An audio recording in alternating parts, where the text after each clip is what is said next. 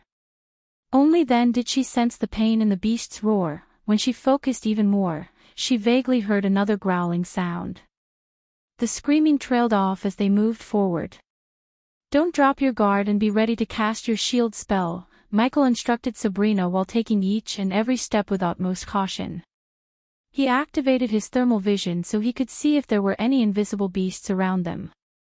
A few meters away, the straight path ended and a sharp corner arrived.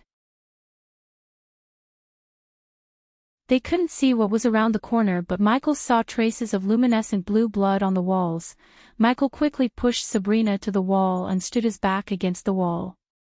Be ready, Michael whispered before slowly taking steps towards the corner. While moving towards the corner, Michael quickly controlled the drones hovering above him and moved them around the corner. However, as soon as the drones flew around the corner, Michael was stunned. Through the feed captured by the drones, he clearly saw the beast that had attacked them previously. It was a 10-foot wolf with 5 eyes on its face. Additionally, the beast's mouth was wide open like a flower. But the beast wasn't what surprised Michael because it was dead. Instead, the monster feasting on the beast startled him with its giant size and savage body. The humanoid monster stood on its 2 legs and ravaged the beast with its claws. It gutted the beast, feasting on its entrails. Michael zoomed at the monster to see the resemblance to the skinless creatures he had fought before. The monster covered its skinless body with skulls and bones. Additionally, the monster also had long oily, thick black hair. Even the 10-foot beast looked tiny under its defeat. The giant monster stood at towering healing of 16 feet tall. The latest _AP_SODIES are on the website. Suddenly the monster stopped eating the beast's entrails and raised its head. It began to take a whiff of the air, turning its head to the drones. Michael saw its blood-red eyes staring directly at the drone. It had become apparent to Michi that the monster sees through the drone's invisibility somehow. Michael immediately tried to pull back the drones, but it was too late for the drones as the monster swatted the drones as though they were flies. The drones weren't built to withstand heavy blows, and the monster could crush a boulder with its palm, let alone his drones. Bang! When the monster swatted the drones against the wall, the place trembled. Jurshich! The monster growled as it took a step forward before kicking the beast away. What do you see? Sabrina whispered. Shh. Michael shushed Sabrina as he slowly slid along the wall to look around the corner. Fuck you, Hunter, as soon as Michael saw the giant monster with his eyes, he cursed Hunter, who said he wiped off the powerful monsters in the Shadow Realm. Before Michael took his gaze away from the monster, he did notice a deep cut running across the monster's chest. For some reason, Michael thought it was Hunter's handiwork. Obviously, Hunter tried to kill the monster by the look of the scar. However, it was evident Hunter failed. But Michael had to give it to Hunter. He was crazy and fearless enough to fight the monster head-on. How the hell did he become so powerful? Michael recalled how easily Hunter massacred the mages and the other Hunters group.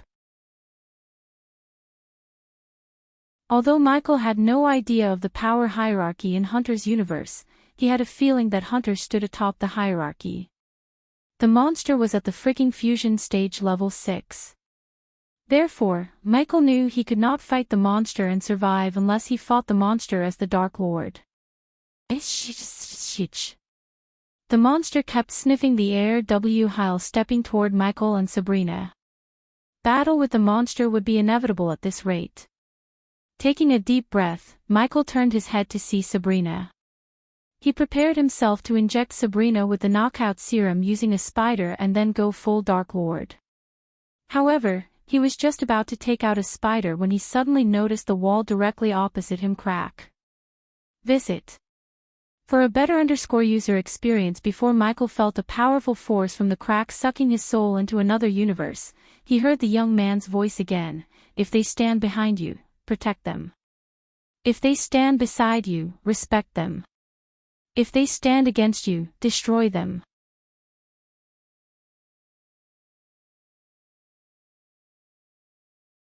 Soaring through the darkness towards the light, Michael heard the monster's shriek behind him. Michael looked over his shoulder to only a blur behind. At that same time, a farm field was littered with destruction, blood, and shells. Red, pink and blue were the new colors of what was once a stunning farm field, which had now become the stage of a disastrous fight.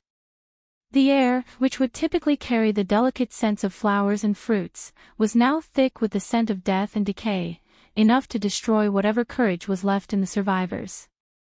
The dead soldiers were abundant and lay in heaps around the farm field. The remaining soldiers shivered to take a step forward, frantically looking at the sky as if they were expecting something. The remaining soldiers lost all their courage to fight. Many had already succumbed to hysteria and could no longer move, let alone defend themselves. In contrast, others could only think of home and what they had left behind. The toll on both nature and humanity was devastating. It would likely take decades before this farm field will have recovered. The broken siege engines, rubble, and blood had taken the place of flowers, shrubs, and bushes. Some of the soldiers, frantically looking at the sky for breakfast, noticed a black dot suddenly appear in the cloudy sky above. Though soon, the black dot grew in size to the point they all realized that it wasn't a black dot but a man falling from the sky. When they saw the man's black robes, they immediately dropped their weapons and fell to the ground. Run! Some of the soldiers completely lost their minds. Michael was trying to balance himself in the sky and shouting at the system. Unlike before, when he traveled to Etheria and Hunter's universe, Michael was pulled into the current universe with his body. In other words, he was not in his soul form. Michael felt no arch-energy or celestial energy around him. Hence, he couldn't stop free-falling and start flying. Fortunately, Michael saw a broken trebuchet in the battle. Fuck you system, Michael cursed the system as he flapped his arms like a bird to change his trajectory towards the trebuchet. He was falling from such a height that the wind brushing against his face hurt his skin. If he didn't stop free falling, Michael doubted one could scrape his body from the ground completely after he became a human omelet.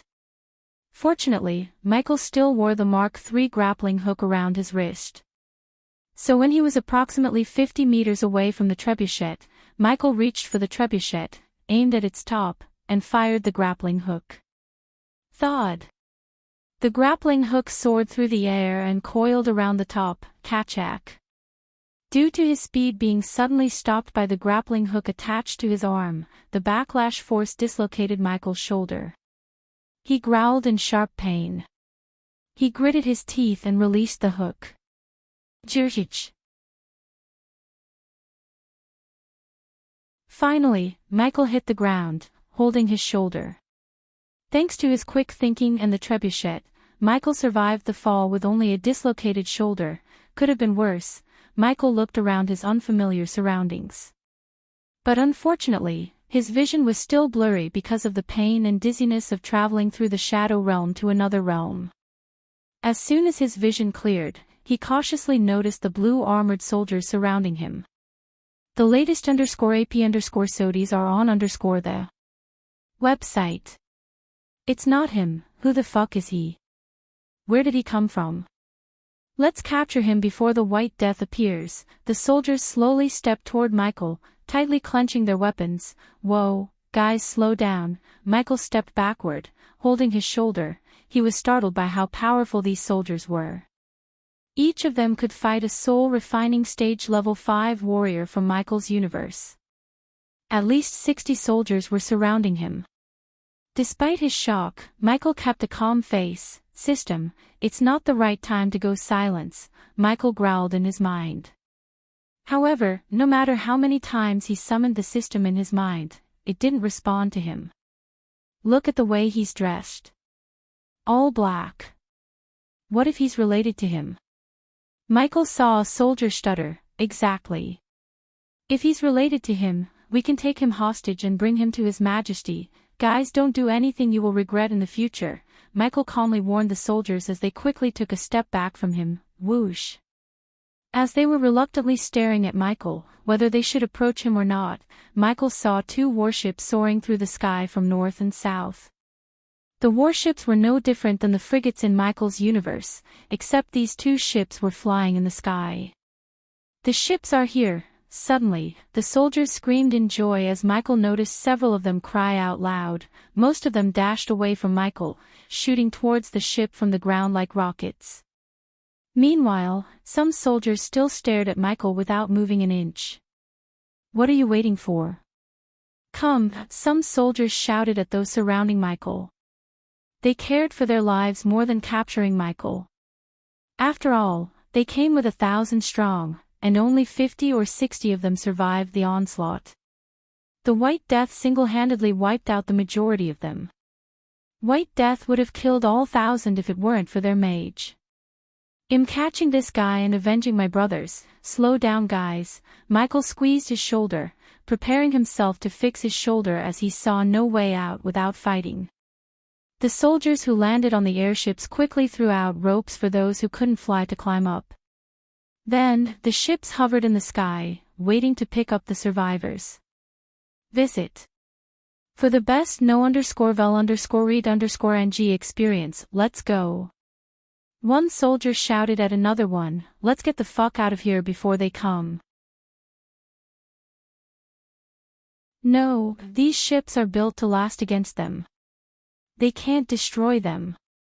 Michael had zero clues about what they were talking about. However, one thing was sure, those who slaughtered the soldiers can't damage the ships. At least that is what Michael heard from the soldiers. However, the sound of thunderclaps suddenly swept through the area as the sky grew darker and darker. The wind howled like a wolf as flashes of lightning flashed across their eyes. Shit, he's here. The soldiers who tried to capture Michael courageously lost their willpower completely. Boom! When another thunderclap reverberated throughout the battlefield, they dropped the swords and spears in their hands. Michael looked above to see clouds dark as his robes were gathering in the sky. Their surroundings turned ominous darker, with lightning flashing across the area. Boom! Suddenly, when the soldiers were about to turn around and run, a thick dark bolt of lightning hit the ground between the 2 ships. Everyone, including Michael, couldn't help closing their eyes due to the bright flash. When they opened their eyes, Michael saw the young man adorned in dashing black armor, covering his head with a cloak standing at the place where the lightning bolt hit. Without a doubt, Michael knew he was the same young man he saw in the engravings and in the sky as a silhouette in the shadow realm. It's him. God. No, no, no, no, no. The soldiers were thrown into pure chaos when he appeared, and the soldiers surrounded him just collapsed to the ground in utter fear. Whoosh!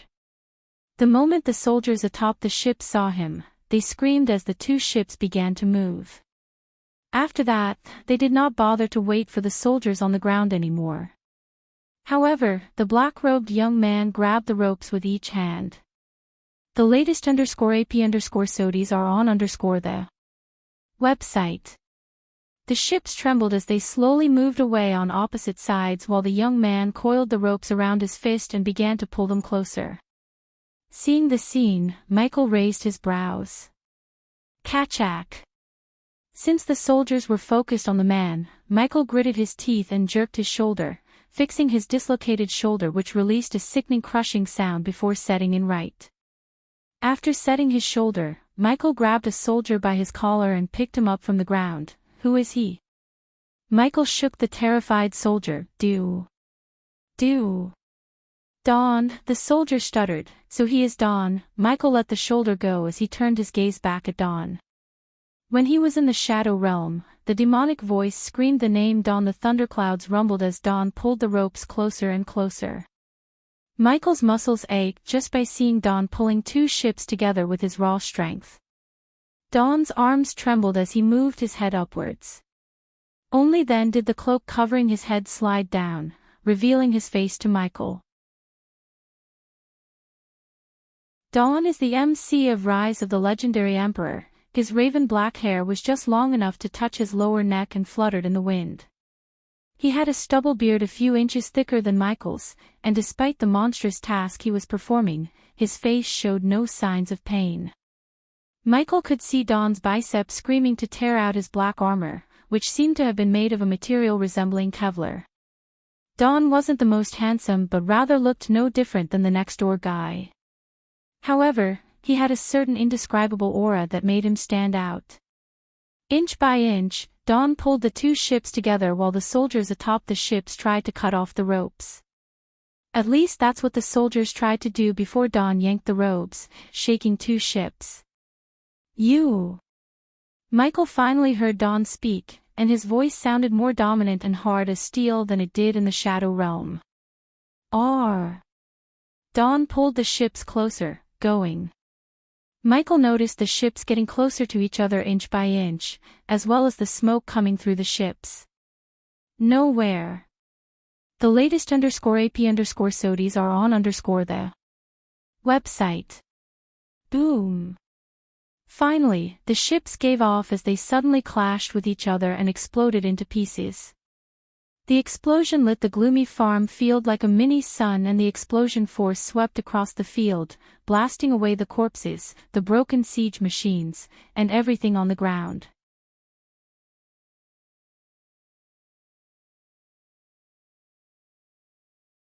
The exploded ships fell to the ground only to create another mushroom cloud explosion. Michael was blasted away by the force, and he landed on the mud after flying for at least 10 meters like a kite without an anchor in the storm. Gore, Michael growled, feeling the aching pain in every single part of his body. He injected himself with the healing potion, but it did not heal his body at all. I hate this place. Now Michael realized why Hunter said this universe was the most dangerous one of them all. Being in this universe with his body made him vulnerable. Only if he had access to arch-energy or celestial energy, he might have hated the place less. After picking himself from the ground, Michael leaned on the broken trebuchet beside him and took some deep breaths. Boom! Once again, a thunderous explosion swept across the area, but fortunately, it produced less force than before. Still, the blast happened where Don was standing. If any normal human being was caught in the explosion, they wouldn't survive in a million years. However, Michael knew Don was not a normal human being. After all, he just saw Don bring down 2 frigate-sized ships from the sky with his raw strength.